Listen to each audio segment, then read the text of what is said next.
The following is a production of Sharkflight Media. Sharkflight Media. Sharkflight Media. Sharkflight Media. From mechs to mages or agents to Argonauts, this is the world of Chris Kennedy Publishing. This is the CKP Future Books Podcast. Welcome, everyone, to another year of Future Books. Welcome to 2025. We have an exciting year ahead of us.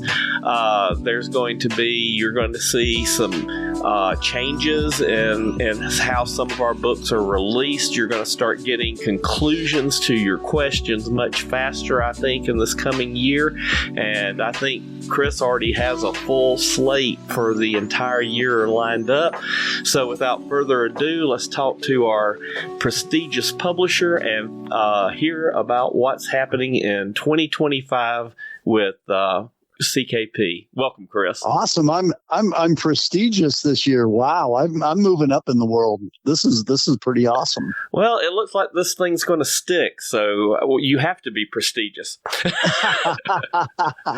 All right. Well, I can't tell you what we're going to be having in the second half of the year. I know what it'll be generally, but I don't have everything slotted yet, but I do have the first half of the year pretty good. So I definitely know what's coming in the next 6 months. So do you have a target number of books for 2025 you're shooting for, or are you going more? It is probably going to be right around 50. I would bet. So 50 quality books from CKP with our new beautiful covers, our faster turnaround on series. This is going to be an exciting year. It wouldn't surprise me if we ended up right at 52 or, right at book a week. So that's probably a pretty good number right there. Well, I think between all of the mechanics of running the company and the number and the volume of books that you're putting out every year, I think 50 is probably a pretty good number without killing yourself. Yeah, the thing that's killed me this year is at the beginning of November, I got a letter from the Department of Revenue of North Carolina that they wanted to do a multi-year audit of me, which 2021, 2022, and 2023. And I said, that's like over 9,000 line items. And the bean counter went, yeah, I can't wait. Well, you're going to have to. Yeah, that took me about over a month to put together. So I'm a bit behind in my own writing just because I had to do that, and that took it's still going on. We haven't done the final process yet. He's going through and marking things off, basically he's the anti-Santa Claus, checking his list and, checking it twice. And so and trying his best to find out if you've been naughty. Yeah. I tried to convince him that, hey, wouldn't it just be easier if we did 1 year, pick a year, and, if I can't convince you, I know what I'm doing, then we do the other two. And he said, no, we're doing all three. And I'm like, all right, this is going to be fun. And, in the grand scheme of things, CKP is doing pretty well. It's a great publishing house, but in the grand scheme of things, you would think that they would spend their time auditing and looking at the books of companies where the juice is worth the squeeze. You would think, but you would be wrong. And I was like, you're doing everything to ensure that you don't get anything else ever again. And he really didn't care. I was like, all right. That's terrible. Well, on a bright note, it seems like for the month of January, you've put together a all-star team of CKP publishers. It is pretty darn awesome. I couldn't be much happier. All the names that you've come to know and love and great series. And I think the relative newcomer is my own. So, that's it's a great lineup, I think. Yeah. Well, let's go ahead and jump in and talk about January's books. The first book is Fred Hughs' Heroes Shadows, and that's in the Prince of Brittania series, which is one of my very favorite series. It is absolutely just full of action and adventure. It reminds you of great 1960s science fiction where you have, not an ambiguous hero, but real heroes doing great things and, coming from the perspective of humanity being, going out into the universe and actually impacting every culture that they touch. Hazard now has become a thing of the past, and we're in Heroes of Brittania, which is eventually going to lead toward what's happening with his family, his children. But right now we're still at the parts where the people he trained and the people who looked up to him are guarding the empire for his heirs. So tell us a little. I don't know that there's much more to tell. I think, you pretty much did my job on that one. But yeah, absolutely. This is the second book in the Heroes of Brittania series. I've already got, or I don't have it, but Fred's finished the next book in the series. And I can tell you that that'll be out in beginning of April, so won't be long, from this one to the next one, so looking forward to that. The next one is Hero's Destiny, so you've got that to look forward to, and I will tell you that there are big surprises in that one, and that's all that I will leave it at right there. Yeah, we're starting to get several of our authors that are getting to points in their series where great change in the Chinese sense is striking, and some of it I absolutely love, and some of it's killing me. Here's to living in interesting times. Absolutely. So I strongly recommend this book. I strongly recommend this series. And this is one of those series that doesn't have 200 parts to it. So if you're looking for something that you can read, and especially if you have children in the teens, this is books that they can read. The story is absolutely great. And if you took some of the 60s adventure science fiction and just updated the technology and updated some of the things that have disappeared in our culture and updated it, this is a series that you will love. Absolutely. Couldn't say it any stronger than that. It's the first book in the Prince of Brittania series now has over 2,500 reviews, and the majority of them are all 5 stars. So yeah, I was going to say 2,475 or 5-star or something like that. I mean, everybody loves this series. Absolutely. Then we move over to our epic science fiction in the style of say Frank Herbert or some of those authors. This is wide ranging, and it stars 2 of my very favorite authors, Ezell and Wolf, and they've written some fantastic stuff. This is called Blood of Her Father, which is going to be out January 10th. It's book 5 in the Ashes of Entecea series. And if you want a CKP power team of writers, this is 2 of them. It doesn't get any better.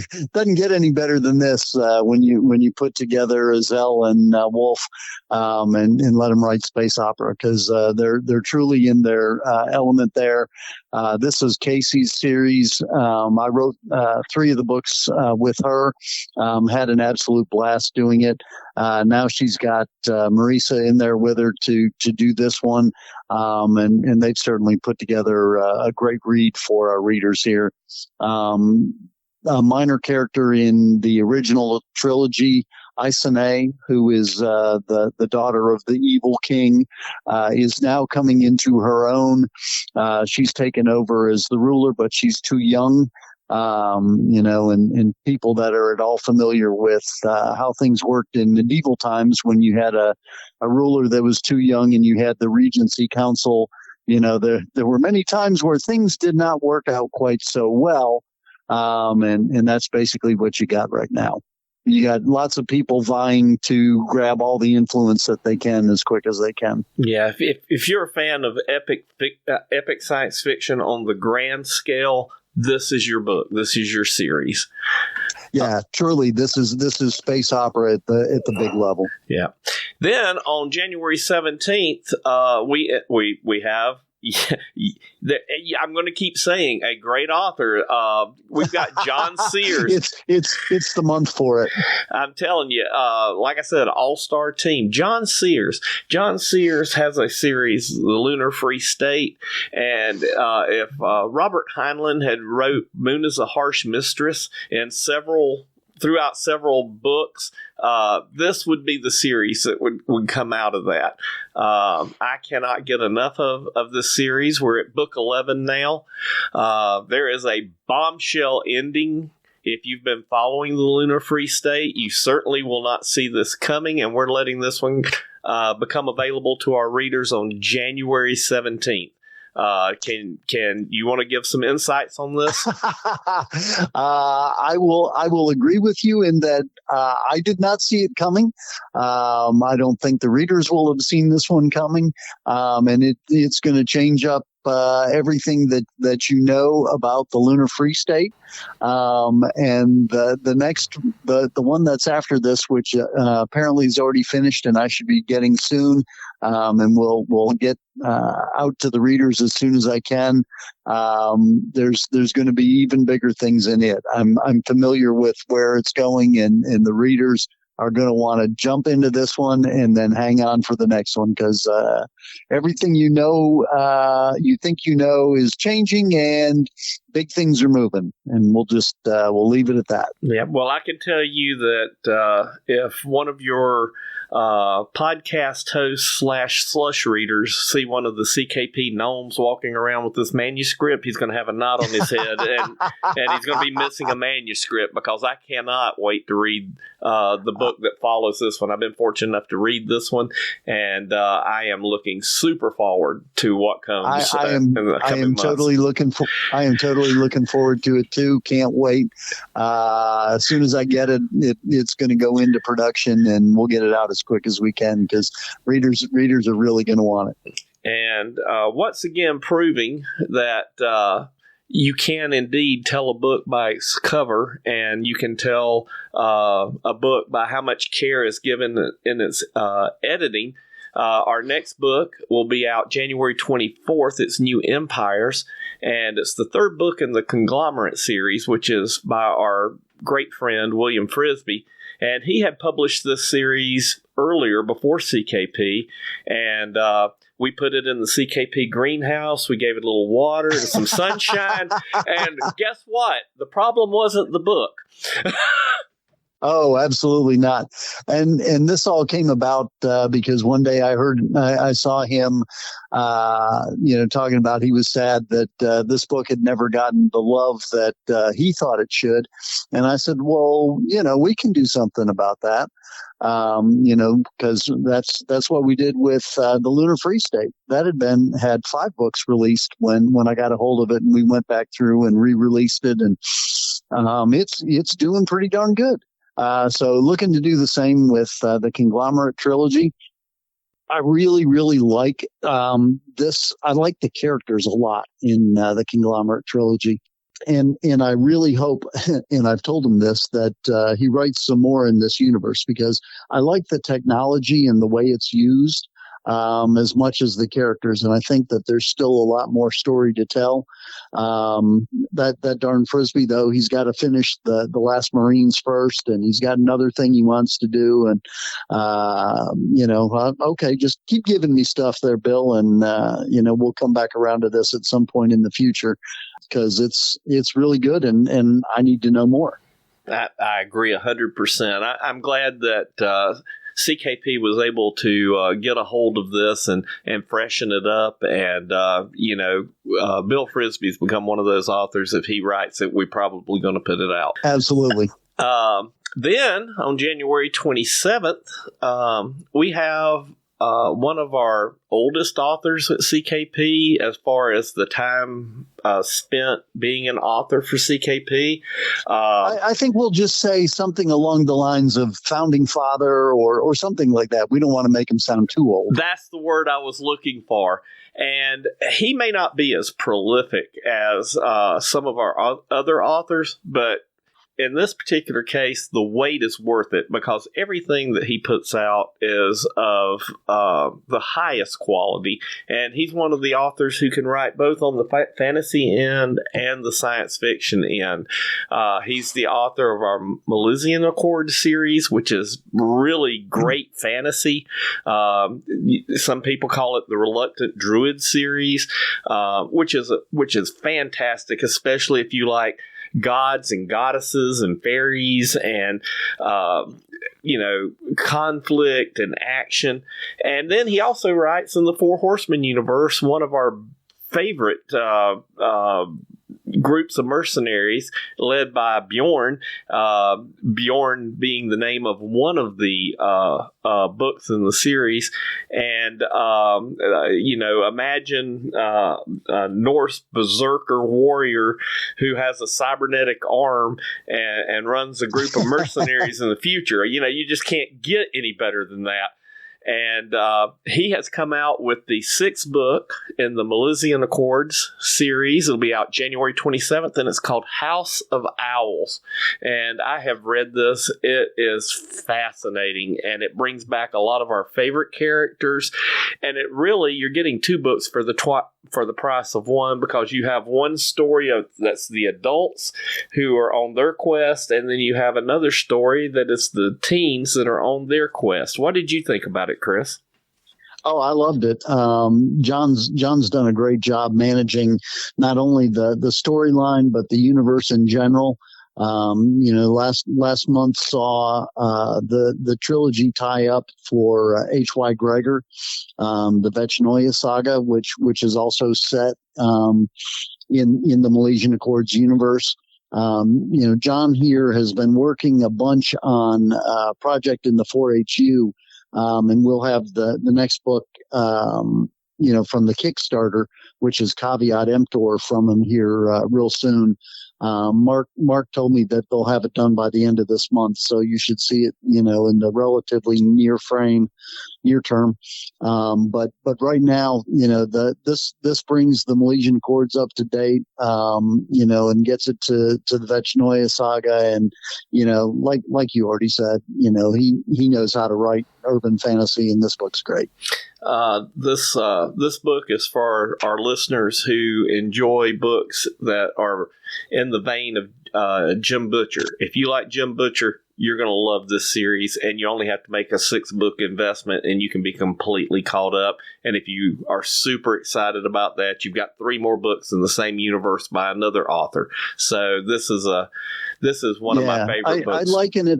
I liken it to the not only that, but the Iron Druid. Hearn wrote those. That's as good as I can give it, because I couldn't love that series more. Yep. And you get another talking dog. What more can you ask for? Everybody loves talking dogs. So we talked earlier in the podcast about our little greenhouse that we use to refresh and to give a little love to some series that we think didn't get the exposure or people didn't to re-incubate. To re-incubate and to make the flowers of that book bloom. And our publisher went out and found this obscure writer, and we're going to end the month with a series that Chris actually wrote a few years ago, and we are re-releasing it after re-editing it and putting new covers on it. It's called, this book is Opening Moves, and it's the 2nd book in the Symbiote Wars series. Is that correct? Absolutely. And I love this storyline. And I'm going through rereading it right now, and I'm like, oh man, I'm going to have to write more here. This is great. I love this series. The only problem with it was when it came out, it had, this was published through somebody else, not me. And, it had anime covers on it, and, all the sci-fi readers looked at that and went, oh, anime, I don't want it. And the anime people picked it up and went, oh, this is sci-fi, I don't want it. So it was kind of a mismatch of marketing, and it never really got to the people that would like it most. So this is our chance to get it to those people and give it, the opportunity for people to give it the love that it deserves. Certainly in my eyes anyway. I may be biased, but I think it's a pretty darn good series. Well, I think we've proven over the years that there are many books and authors that didn't get what they wrote was great, but the way it was presented, it was presented as vegetables and not dessert. And so I think we are doing that with several series. And absolutely, getting it to the people that can appreciate it the most. Yes. So opening moves, second book in the Symbiote Wars series. So you can go ahead and buy the first book now, and you'll be ready for January 31st, and that will wrap up the month of January. Absolutely. And I think that of the Symbiote Wars books, this one is probably my favorite. And in those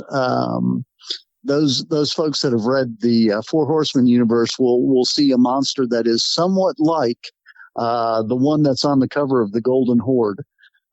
So there's some tie-in there.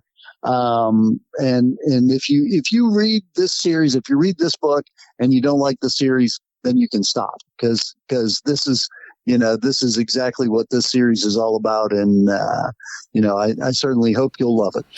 I have not read this book yet, but I did read the blurb that's on the cover of the book, and and I could be way off base because you really can't tell a book by just the couple of paragraphs that are associated with it. But I kind of got the feel of an old book called The Rolling Stones from the blurb on the back of the book that I found. Okay. I remember the book, but I remember the book being out. I don't remember the story itself. Yeah, it was an old Heinlein novel from like the late 50s, early 60s. It's one of his Juvie books. And, it was about a complete family that were kind of the heroes of the book, but all of them were above average. They all had a certain specialty, and they all, they were smarter than they had to be. And that was kind of the thrust that I got from the blurb on the back. Well, Randy, I'm going to have to say that you are spot on because that is exactly what you're getting. Well, if it's as good as Rolling Stones, I'm going to have to grab it and read it. So, Chris, I know that your time is valuable. Is there anything happening in January or the first part of February that you need to talk about before we wrap this up today? Well, we'll be at MarsCon here in a couple weeks, middle week of January. Then I'll be out at Superstars in February out in Colorado Springs before going to MidSouthCon, which is in Memphis in March. So the world is getting back to normal. Around. Yeah, the world's getting back to normal, going places, doing things, and hope to see everyone out there. Yeah, tell our listeners where MarsCon is. Is that in North Carolina? MarsCon is Virginia Beach. Virginia Beach, Virginia. So it is. So you got three opportunities to meet Chris and shake his hand and get some books signed. Absolutely, happy to do it. Well, that wraps up the month of January. We're happy to start another year in association with CKP. We've had a good ride, and I love doing this, and I hope we continue to do it for a long time. Everybody, me too. Please come back next month. Give us some good ratings on Apple Podcast site, and Chris, thank you so much. Absolutely. Thanks for having me. Appreciate it. Thanks, everybody, for sticking with us. This is the second half of the podcast. We get to talk to one of my very favorite authors in the CKP pantheon. He writes both on the fantasy and the science fiction side. You've heard me refer to him in his series several times over the years. Jon Osborne. He is the author of the Milesian Accords, and he also writes in the Four Horsemen universe. Thank you, Jon, for coming on. How are you doing tonight? I'm good. How about you? Doing very well, thank you. Like I said in the intro, one of, if not my favorite regular author at CKP. The Milesian Accords has been my favorite fantasy book that CKP has published, and you're adding to it this month with House of Owls. Tell us a little bit about House of Owls and what's going on in the universe overall, so people can get an idea of the flavor of the series. Alrighty, so for my main books, I dip a lot into Celtic mythology, and House of Owls is no exception. Whereas before we've seen more from Irish mythology, this one goes into Pixel's origin story and deals with the House of Owls, and they're named after Gledywith, who is a goddess from the Mabinogion. And so we go into not only the backstory of that, but when we jump forward to current time in the Milesian Accords, the House of Owls was kind of put out because Pixel and her sisters was sprang as part of the deal for Pixel to recruit Liam in the challenge. However, if you know anything about fairies and Celtic mythology, you know that when there's a deal, there's usually a loophole. And the matron of the House of Owls has found that loophole, and she intends on closing it around Pixel and her sisters.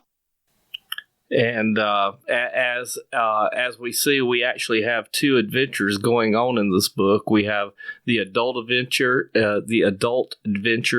and then we have the adventures of the teenagers who are off on their own. I thought that was particularly interesting. Yes, because one of the things I wanted to do, because in books 4 and 5, book 4 was Liam-centric, and book 5 was Aaron-centric. Well, what's the one thing that would bring them together faster than anything? Someone threatening their kids. Absolutely. Especially with one of the two having very poor impulse control. Indeed. One of the things that I love about the Reluctant Druid or the Milesian Accords is how the fairy world is now existing in our world also, and the habits and the way these century-old characters, either completely fit into our universe or absolutely don't fit in at all. What gave you the idea of giving these characters these quirks of modern society? Well, one of the things that inspired me was Charles Dillon's stories, especially his Tamsin House series and his Newford stories. And in there, he did have some of the supernaturals who were very adept at navigating our world.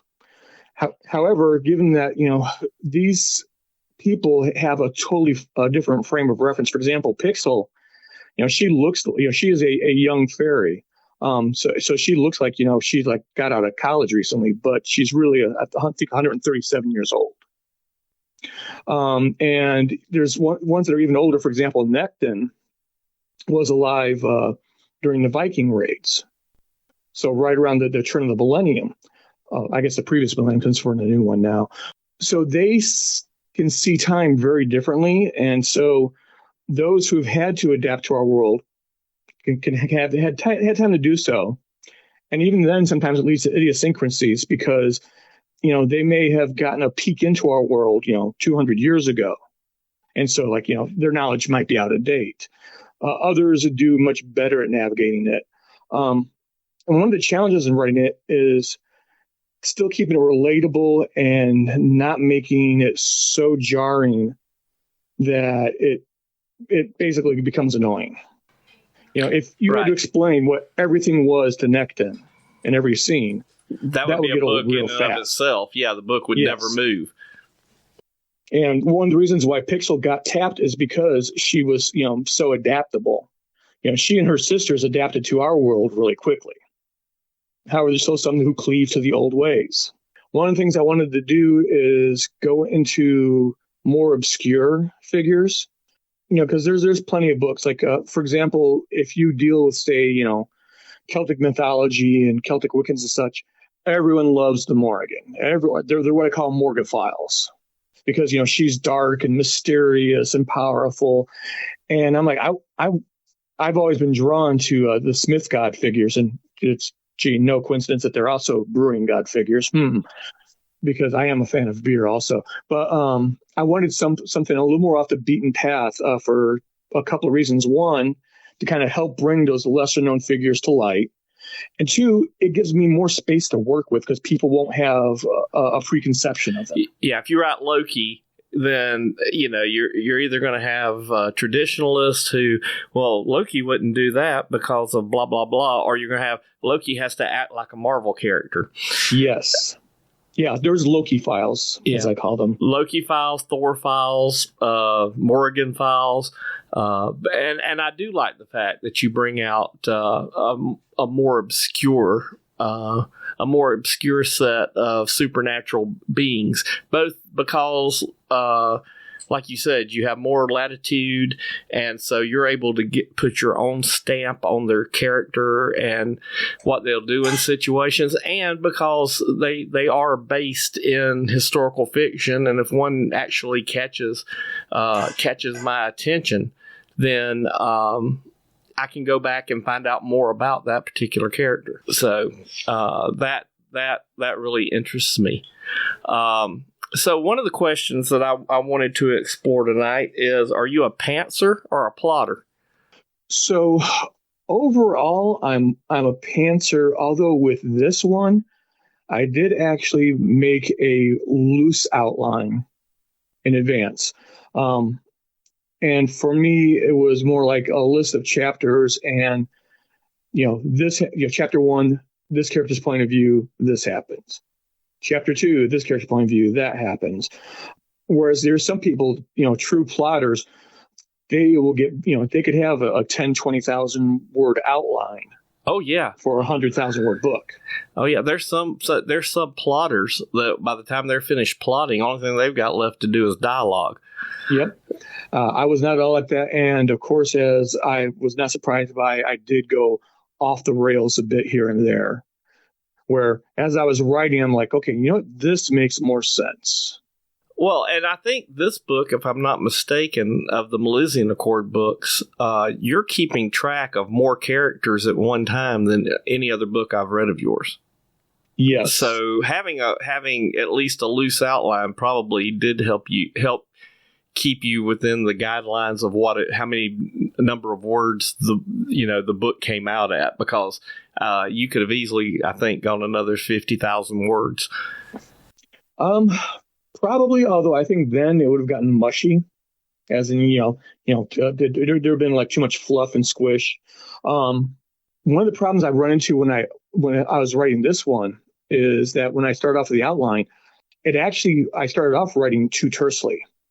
I got in because I was okay. I got the outline. Do. Oh, you were checking the check boxes off.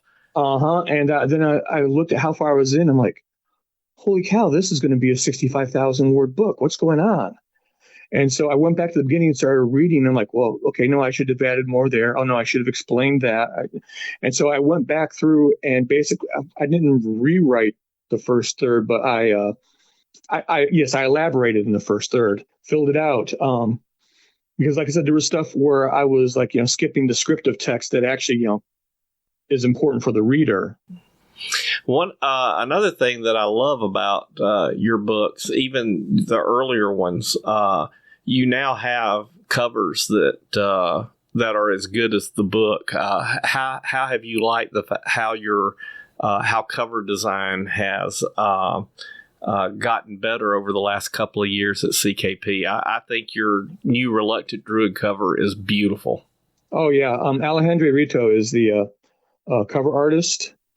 And we ran into him through Podium, because when Podium picked up the first books to the trilogy to do audio, they're like, hey, we've got these new covers. Would you like to use them? And Chris showed them to me, and I was just like gobsmacked. I was like, oh, yes, please. Yeah, it's a night and day difference. And as I've said on the podcast over the years many times, I'm a firm believer that covers sell books. I remember being a teen and going to the local bookstore, and the very first thing I would do was pull out all the Del Rey books and lay them out and look at the covers to decide which ones I wanted to read the blurbs to see which ones I wanted to buy.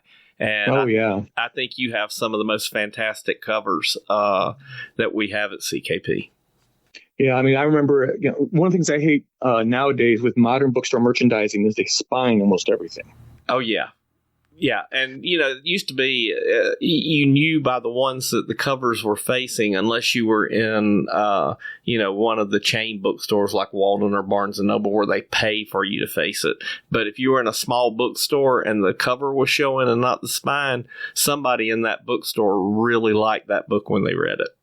Yep. So are we going to get more Milesian Accord books? Yes.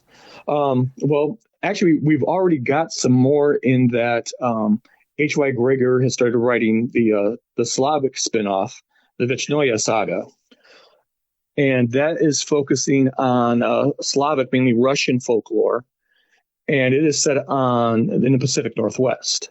Although people, especially in books 2 and 3, will see some familiar characters. Well, that's cool. Have you got plans for more books in the series also? Yes, in fact, I didn't have a plan originally. I had like one loose idea, and just in like one line in Owls, was like, as soon as I wrote it, I'm like, oh, that's a book. Mark Wandry and I are co-writing Caveat Emptor, which is the tie-in to the Rules of Engagement source book that hopefully will be out soon. All the text is written and it's now in editing and layout. And then once we wrap that up, then I go back to work on Bifrost Down, which is a Bjorn's Berserkers book. Highly recommended to our listeners. Anything that has both the words Osborne and Bjorn on it, you must read it. It is absolutely fantastic.